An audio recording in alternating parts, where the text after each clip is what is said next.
Captain Jake Morrison stood on the bridge of the UES Harmony, watching the blue and green planet below. Zelari Prime looked peaceful from space, but Jake knew better. The Zelari were warriors, proud and strong. They had been growing more angry, with humans over the past few months. "Captain, we're getting a signal from the planet," said Lieutenant Tom Baker from his station. "Admiral Thex Ka wants to meet with us in 1 hour." Jake nodded. He had hoped this meeting would go well. The Zelari controlled 15 star systems, and 3 of them had human colonies. Farmers and families who had worked for 20 years to build homes on those worlds. The Zelari said the humans had to leave, but Jake believed they could find another way. "Tell the Admiral we'll be ready," Jake said. He looked around the bridge at his crew. These were good people. They had spent years helping other species, sharing human medicine and technology. The galaxy knew humans as the kind ones, the helpers, the species that fixed problems instead of making them. Dr. Lisa Park walked onto the bridge carrying her medical bag. She was small, with dark hair and gentle eyes. Lisa had saved more alien lives than any human doctor in the galaxy. She could treat diseases that killed other species, fix injuries that their own doctors could not heal. "Jake, I brought supplies for the Zelari," Lisa said. "I heard their outer colonies are still fighting that plague. I have medicine that could help thousands of them." Jake smiled. This was why he loved his crew. Even when the Zelari were threatening human colonies, Lisa still wanted to help them. "That's good thinking, Lisa. Maybe they'll see we're here to help, not fight." Engineer Ben Rodriguez joined them near the captain's chair. Ben was a big man with kind eyes and hands that could fix anything. His inventions had made space travel safer for everyone. Alien ships across the galaxy used his designs. "Captain, I've been thinking," Ben said. "The Zelari need better power systems for their deep space stations. I could show them how to build them. It might help with the talks." Jake felt proud of his people. They always tried to help, even when others were cruel to them. It was the human way. Earth had taught them to be tough, but also to be kind to each other. The shuttle trip down to Zelari Prime took 30 minutes. Jake, Lisa, and Ben sat with 2 security officers, both unarmed as the Zelari had requested. The planet's cities were built like fortresses, all gray stone and sharp angles. Everything looked ready for war. Admiral Thex Ka met them in a great hall filled with Zelari warriors. The admiral was tall, covered in blue scales, with eyes like yellow fire. His voice was deep and angry when he spoke. "Humans," he said, making the word sound like a curse. "You have come to beg for your colonies." Jake stepped forward. "Admiral, we've come to talk. Our colonies don't want to fight. They just want to farm and raise their families. There's room in this galaxy for all of us." Thex Ka laughed, a sound like breaking glass. "Room? You soft creatures think the galaxy is big enough for weakness? Your colonies sit on worlds that should belong to warriors, not farmers who grow flowers and sing songs to their children." Lisa stepped forward with her medical bag. "Admiral, I've brought medicine for your people. The plague in your outer systems is still killing families. This medicine could save them." "We don't need help from weak creatures," Thex Ka said. But Jake saw some of the other Zelari looking at Lisa's bag with interest. They knew their people were dying. Ben pulled out a small device. "Admiral, this is a new power core design. It could give your space stations twice the energy they have now. I'd like to share it with your engineers." "Keep your gifts," Thex Ka said.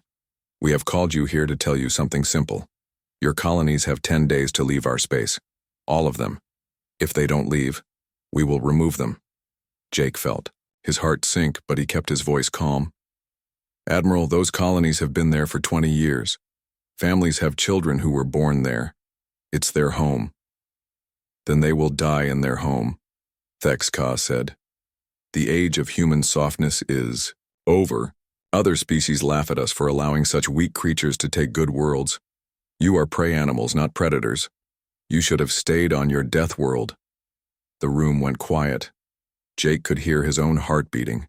He had known this might happen, but hearing it still hurt. 20 years of friendship, of helping the Zelari, of sharing human knowledge and medicine, and it meant nothing. "Admiral," Jake said, "we've been friends for decades. Humans have helped your people. We've shared our technology, our medicine, our knowledge. Doesn't that count for anything?" "Friendship?" Thexka's eyes burned brighter. "You think we are friends? You are useful tools, nothing more. Your medicine keeps our slaves healthy. Your technology makes our ships faster, but you are still prey animals from a death world.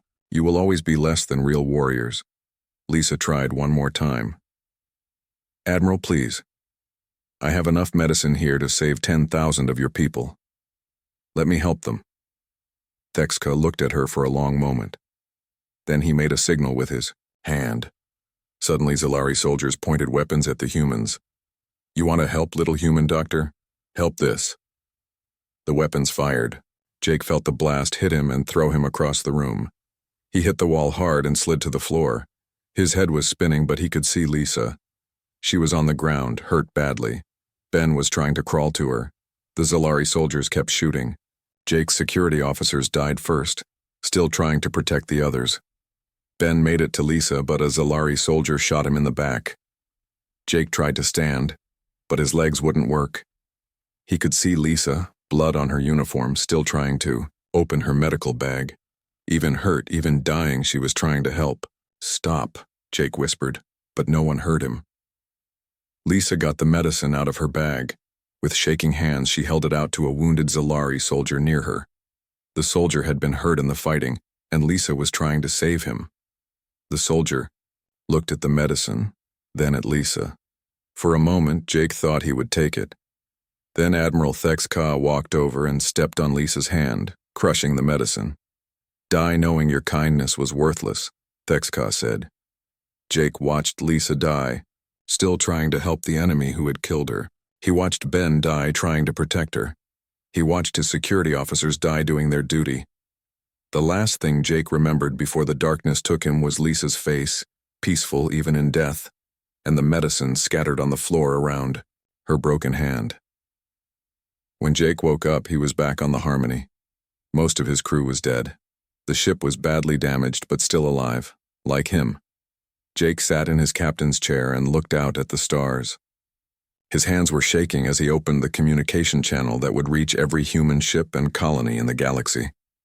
"This is Captain Jake Morrison of the UES Harmony," he said.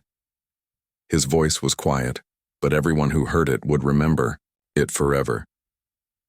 "They killed Lisa while she was healing their wounded. The age of kindness is over." Then Jake closed the channel and set course for Earth. Behind him, the stars seemed colder than they had ever been before. Admiral Kate Sullivan sat in her office on Luna Station, watching the news reports come in from across human space. 3 days had passed since Jake Morrison's message reached every human colony and ship in the galaxy. 3 days since the words that changed everything. Kate was a tall woman with gray hair and eyes like steel. She had been in charge of Human Defense Command for 8 years, but those had been peaceful years. Her job was mostly training exercises and keeping old ships running. Now she watched her screens and saw something she had never expected to see. Humans were angry. On her main screen, she watched footage from the colony world of New Texas. 5,000 people had gathered in the main square, holding pictures of Lisa Park and the other crew members who died on the Harmony. They were not crying. They were not afraid. They were furious. "Admiral," said Colonel Frank Davis, walking into her office.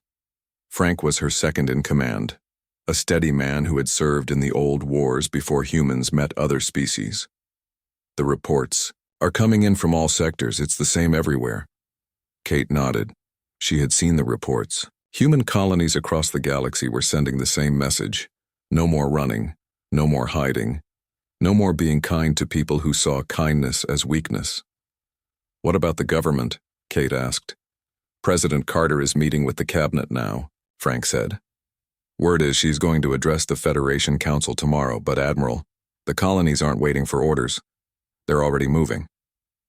Kate switched her screen to show the mining world of Kepler 442b. Ryan Clark had been the colony administrator there for 15 years. He was a quiet man, a teacher before he came to space. His colony had 12,000 people, mostly miners and their families. Yesterday, the Corvan Empire had sent Ryan a message. The Corvans were bird-like creatures, proud and warlike like the Zelari. They wanted Ryan's colony gone in 7 days. The mining world had good metals, and the Corvans decided they wanted them. But Ryan Clark was not the same man he had been a week ago. None of the humans were. Kate watched Ryan's response. Message on her screen. Ryan stood in front of his colony's main building, surrounded by miners still dirty from their work. His voice was calm, but his eyes were different. To the Corvan Empire, Ryan said. You have asked us to leave our home.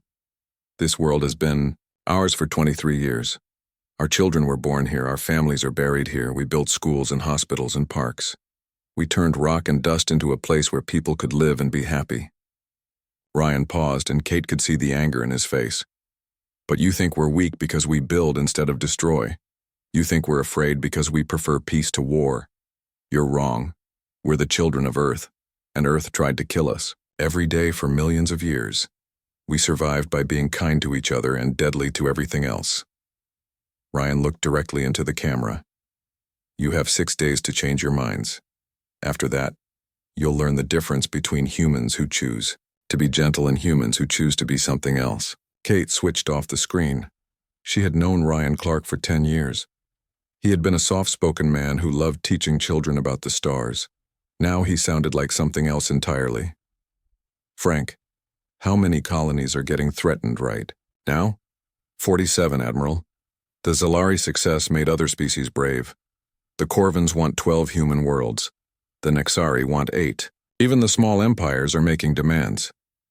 Kate stood up and walked to her window. She could see Earth below, the blue and white world that had made humans what they were. For 50 years, humans had tried to be the galaxy's conscience. They had been diplomats and teachers and healers. They had shared their technology and medicine and knowledge, and the galaxy had decided that made them weak. Frank, send a message to all Human Defense Command bases. Tell them to wake up the old systems. Frank looked surprised. Admiral, those systems have been offline for 40 years. The weapons, the ships, the battle programs. The Federation made us promise to keep them locked away. The Federation also promised to protect peaceful species from aggression. Kate said. How did that work out for Lisa Park? Kate opened a communication channel to Dr. Amy Foster on the research station orbiting Mars. Amy had spent 20 years studying alien biology, learning how to help other species stay healthy. She was one of the best xenobiologists in human space. Amy, this is Kate Sullivan. I need to talk to you. Amy's face appeared on Kate's screen. She was a small woman with blonde hair and kind eyes, but those eyes looked different now. Harder. I've been expecting your call, Kate. I assume you want to know what I've learned about our neighbors over the past 20 years. Amy, you've always used your knowledge to help them. I did, but Jake Morrison's message made me think about something. I know how to keep them healthy. That means I also know exactly how to make them sick. Kate felt a chill run down her spine. Amy Foster had always been one of the gentlest humans she knew. If Amy was thinking like this, then the change was happening everywhere. Amy, I'm not asking you to hurt anyone. I know, Kate, but I'm not going to let them hurt us anymore either. I've been going through my research. 20 years of studying how their bodies work, how their minds work, what makes them strong and what makes them weak. I thought I was learning how to help them. Turns out I was learning how to stop them. Kate switched to another channel and called Colonel Dan Hayes on the training world of Sparta 7. Dan had been a peacekeeper for 15 years, helping settle fights between alien species. He was good at making people talk instead of fight. Dan, how are the training programs going? Dan's face appeared on screen. He was a big man with brown hair and scars from his peacekeeping days. But his expression was different now. Kate, I've been thinking about everything I learned, keeping peace between alien species. All their weaknesses, their fears, their fighting styles. I thought I was learning how to help them get along, but I was really learning how to beat them. Dan, are you still committed to peace? Of course I am, Kate. But I've learned something this week. You can't have real peace with people who think kindness is weakness. They'll keep pushing until someone pushes back harder. Kate ended the call and sat back in her chair. Across human space, the same thing was happening. Teachers were becoming strategists. Doctors were becoming weapons designers. Peacekeepers were becoming warriors. The door to her office opened, and President Helen Carter walked in. Helen was a short woman with silver hair and a grandmother's face. She had been elected because she promised to keep humans safe through diplomacy and friendship. Kate, I need to know, can we win? Kate looked at the president. Helen, we're humans. We survived ice ages and plagues and predators that were bigger and stronger and faster than us.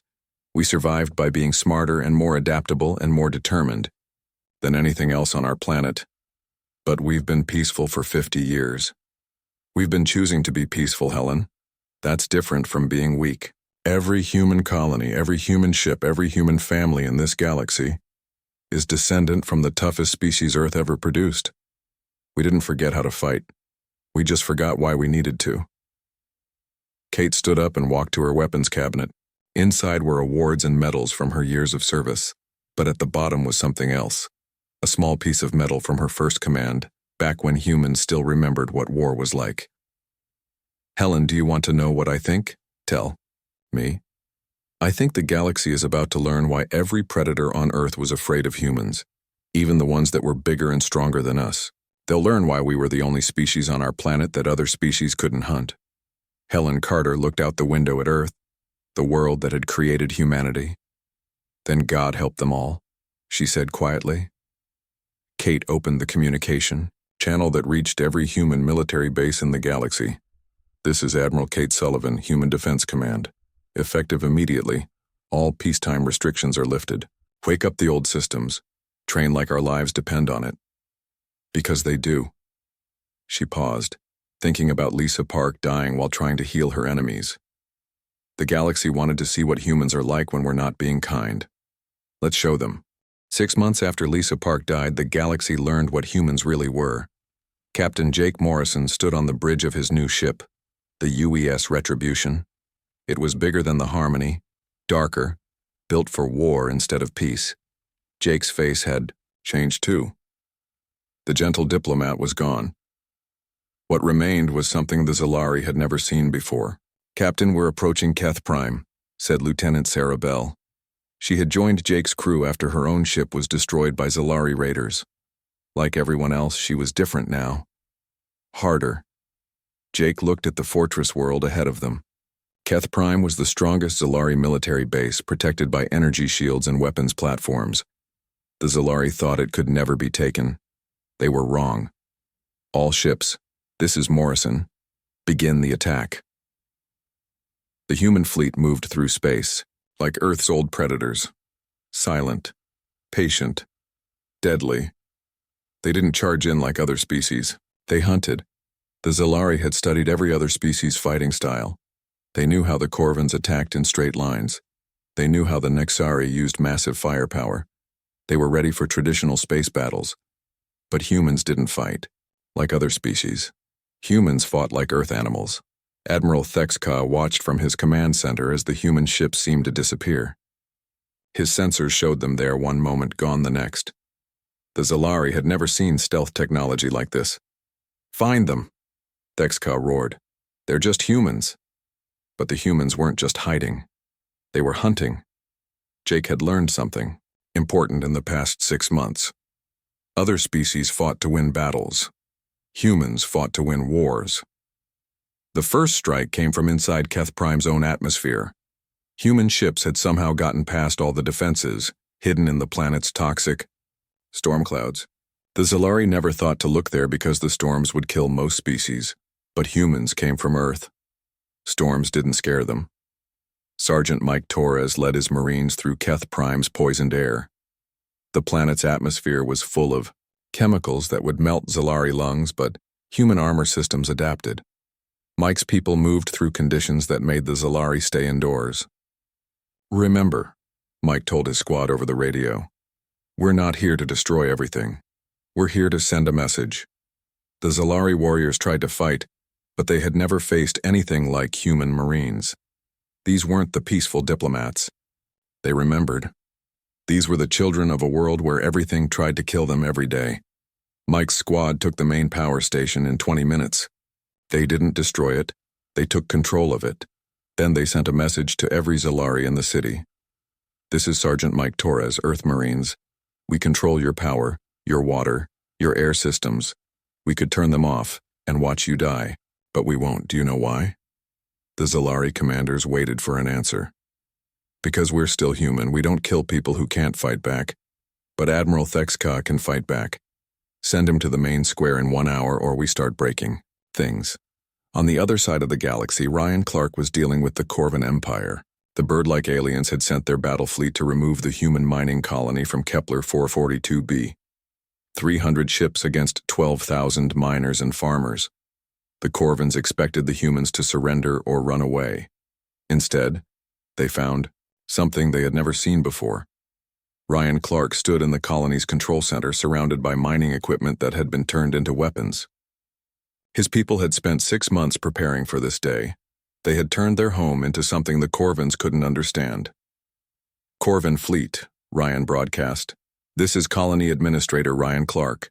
You have 1 hour to leave our space. After that, we will show you why nothing on Earth ever successfully hunted humans. Corvin Admiral Crix-9 laughed over the radio.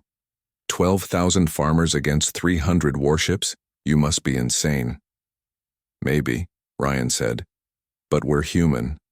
Insane is what we do best. The Corvin attack began exactly 1 hour later. 300 ships against a mining colony that had no military defenses. The battle lasted 6 hours. When it ended, the Corvin Empire had lost 230 ships. The human colony was still there. Ryan had done something no military academy taught. He had used the planet itself as a weapon. Mining charges buried in the asteroid belt became guided missiles. Industrial fabricators created weapons that adapted to each enemy ship. Even the colony's farming equipment became part of the defense.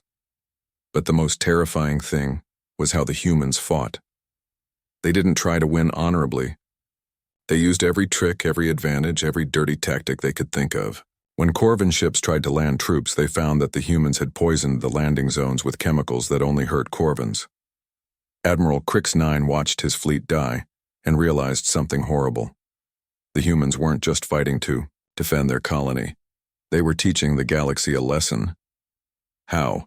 Crix-9 transmitted to Ryan. How did farmers beat a battle fleet? Ryan's voice came back calm and cold. We're not farmers, Admiral. We're humans who chose to farm. There's a difference. When you threatened our children, you made us choose something else. Back on Keth Prime, Admiral Thexka walked into the main square. The city around him was dark. The humans controlled everything, but they hadn't hurt any civilians. Only military targets. Jake Morrison was waiting for him. The human captain looked older, harder, but his eyes were the same ones that had tried to make peace 6 months ago. You came, Jake said. I keep my word, unlike your kind, Thexka replied. Jake smiled, but it wasn't a happy smile. Admiral, my kind died with Lisa Park. What's left is something else. You think you've won? This is one world. We have dozens. We've taken 12. Of your worlds in the past week, Admiral. Your fleet is scattered, your allies are running away, but that's not why I wanted to see you. Thexka's eyes narrowed. Then why? Jake walked closer. Around them, human Marines watched but didn't interfere. This was between the two commanders. I wanted you to see Lisa's face when you killed her. Do you remember? Thexka said nothing. She was trying to heal one of your wounded soldiers. Even dying, she was trying to help. That's what humans used to be like. Kind, gentle, always trying to help. Jake stopped just outside Thexka's reach. You taught us that kindness is weakness, so we learned to be strong. But here's what you didn't understand. We were never weak. We were choosing to be kind. When you made that choice cost us people we loved, we chose something else. What do you want, human? I want you to go back to what's left of your empire. I want you to tell every species in the galaxy what you learned here. Tell them that humans offered friendship and you spat on it.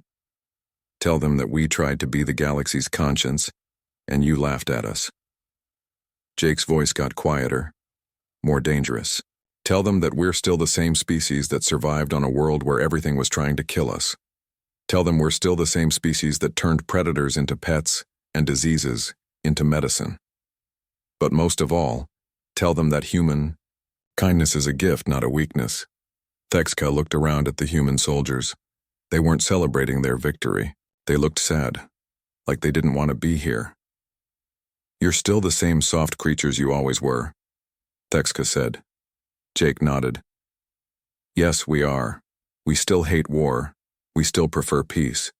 We still want to help other people and build things and explore the universe together. Jake's expression changed. But we've learned something important. Sometimes the only way to protect kindness is to be unkind to cruel people.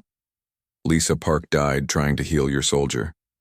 That was the last time a human will die for being too good. Jake stepped back. You're free to go, Admiral. Take your remaining ships and leave human space. Don't come back. This isn't over, human. Jake smiled that cold smile again. Yes, it is. You just don't know it yet. As Thexka walked away, Jake touched the small picture in his pocket. Lisa Park's face smiled back at him from better days. I'm sorry, Lisa, Jake whispered. But they wouldn't listen to kindness. So we had to teach them fear. Around the galaxy, other species watched the news reports and learned the same lesson. The gentle humans were still gentle, but only to people who deserved it. Everyone else would learn what Deathworlder really meant. 1 year after the Harmony incident, the galaxy had learned to fear humans. But Admiral Kate Sullivan wasn't finished teaching. Kate stood in the war room on Luna Station, looking at a map of known space. Red marks showed where human forces were, fighting. Blue marks showed worlds that had surrendered. Yellow marks showed species that were trying to negotiate. Most of the map was blue now. Admiral, said Colonel Frank Davis, the Zelari Empire has collapsed. Admiral Thexka is asking for peace talks. Kate didn't look away from the map. What about the colonies they threatened to destroy? They're offering to return all the worlds they took from other species, full compensation for damages. They're even offering to pay for rebuilding the colonies they attacked. And the Corvins? Admiral Crix-9 has been removed from command. The new Corvin leadership wants to meet with President Carter personally. They're calling it seeking wisdom from the apex species. Kate finally turned around. Frank looked tired. They all did. Fighting a galactic war was hard work, even when you were winning. Frank, do you remember what we were like before all this started? We were teachers and doctors and engineers, Admiral. We built things instead of breaking them. Do you miss it? Frank thought for a moment. I miss believing that everyone else wanted the same things we did. Peace, cooperation, families safe in their homes. But I don't miss being weak. Kate nodded. She understood. The humans hadn't become monsters. They had just stopped pretending that being kind meant being helpless. Dr. Amy Foster walked into the war room carrying a tablet. Amy looked different now. She still had kind eyes, but there was something else there too. Knowledge. The kind of knowledge that could end civilizations. Kate, I have the reports from the Nexari front. The Nexari were insect-like creatures who lived in huge hive cities. They had joined the war against humans 6 months ago, thinking that their numbers would overwhelm human forces. They had been wrong. How bad was it, Amy? We didn't kill any civilians, Amy said. But their military is finished. The bioweapon I designed only affects Nexari soldiers. It makes them sick for 3 days, then they get better. But while they're sick, they can't fight. Kate looked at the report. The Nexari had sent 10 million soldiers against human colonies. All 10 million were now in bed with what humans were calling warrior flu. Amy, how did you learn to do this? 20 years of studying how to keep them healthy taught me exactly how to make them temporarily unhealthy. The beautiful thing is it only works on their military caste. Workers, children, old ones, they're completely safe. Kate shook her head. Amy had found a way to wage war without killing anyone. It was the most human thing possible. Even there, weapons were designed to minimize suffering. What did the Nexari leadership say? They want to surrender. They're calling it submitting to superior biological knowledge. I think they're impressed that we could have killed them all but chose not to. Colonel Dan Hayes joined them, fresh from the front lines on the Corvin border. Dan had been leading the occupation of former Corvin military bases. Unlike other species, humans didn't destroy conquered territory. They fixed it. Kate, you need to see this, Dan said, handing her a tablet. It's a message from the Corvin civilian government. Kate read the message and felt surprised. The Corvins weren't just surrendering. They were asking humans to help them rebuild their military, not to fight humans but to defend against other threats in their space. They want us to train their soldiers? It gets better, Dan said. They're offering to adopt human military ethics. No more attacking civilians. No more taking territory by force. No more treating diplomacy as weakness. Kate sat down in her chair. This wasn't what she had expected when the war started. Captain Jake Morrison's voice came over the communication system from his ship in Zelari space. Luna Station, this is Jake Morrison. I need to speak with Admiral Sullivan. Kate opened the channel. Jake, what's your status? Kate, you're not going to believe this. Admiral Thexka just asked me to explain human military tactics to his officers. He wants to know how we fight so effectively with so few casualties. Kate almost laughed. 6 months ago, Thexka had called humans weak prey animals. Now he wanted to learn from them. What did you tell him, Jake? I told him the truth. We fight smart instead of hard. We use every advantage we can find, and we never ever fight fair when lives are at stake. How did he react? He said that's the most honest thing any military commander had ever told him. Kate, I think he's starting to understand what Lisa tried to show him. Kate felt a pain in her chest. Lisa Park, the gentle doctor who died trying to heal her enemies. The woman whose death had changed everything. Jake, do you think Lisa would approve of what we've done? Jake was quiet for a long moment. Kate, Lisa spent her life trying to heal people. We've spent the past year teaching the galaxy that hurting innocent people has consequences. I think she'd understand. President Helen Carter's voice came over the station's communication system. All senior staff, please report to conference room A. We have visitors. Kate, Frank, Amy, and Dan walked to the conference room.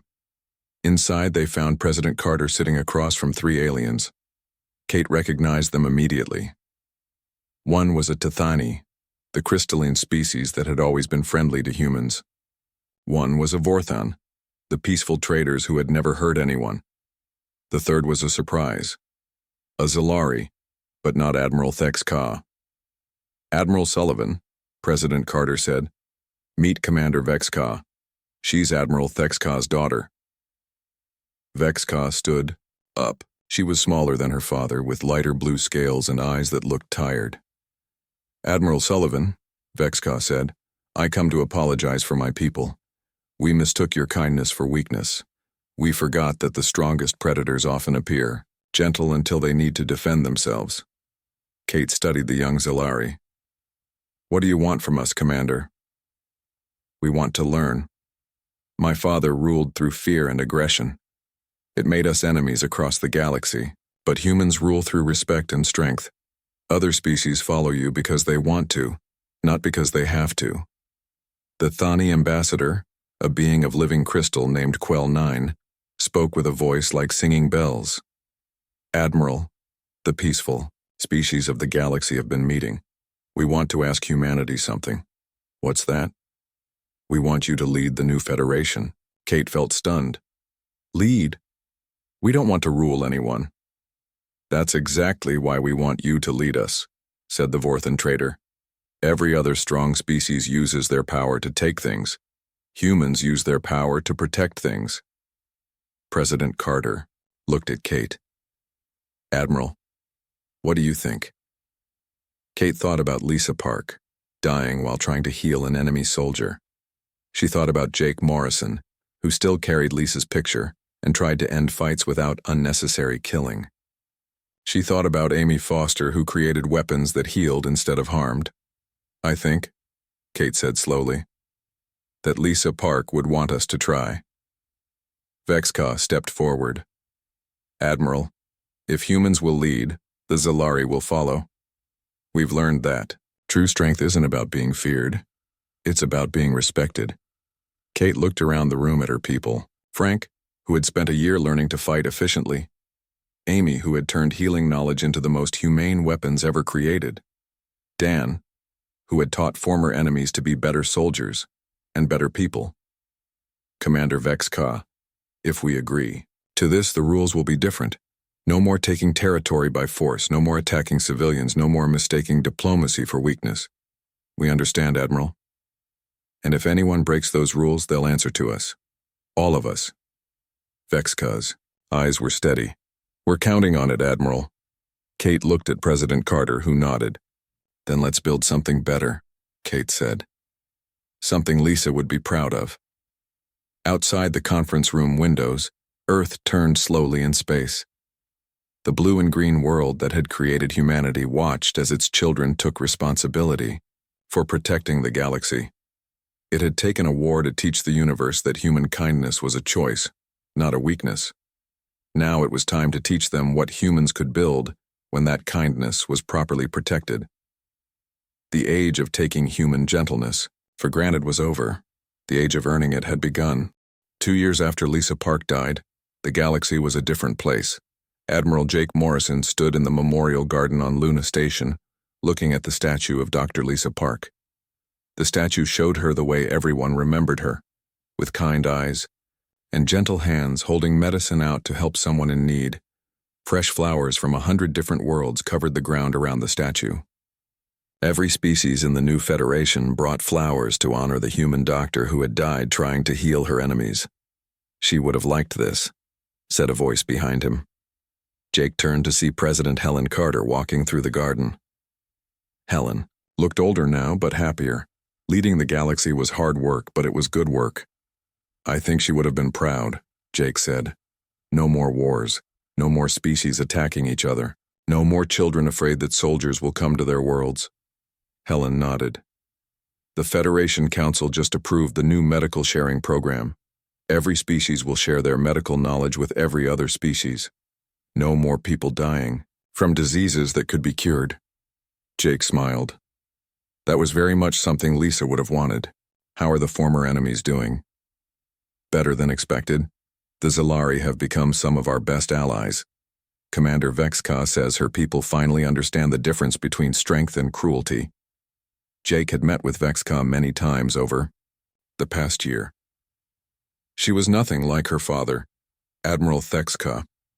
Where he had been cruel and proud, she was thoughtful and wise. The Zelari people had chosen her to lead them after they saw how human leadership worked. What about the Corvins? They're actually doing better than anyone expected. Ryan Clark is helping them rebuild their colonies. Turns out mining engineers are pretty good at construction too. Jake laughed. Ryan Clark had gone from being a quiet colony administrator to one of the galaxy's most respected leaders. His defense of the mining colony had become a legend, but Ryan was more proud of the schools and hospitals he was building now. And the Nexari? Dr. Amy Foster is working with them on new medical research. They're using their hive mind abilities to speed up medical testing. We're going to cure diseases that have been killing people for thousands of years. Jake felt warm inside. Amy Foster had spent the war learning how to stop enemies without killing them.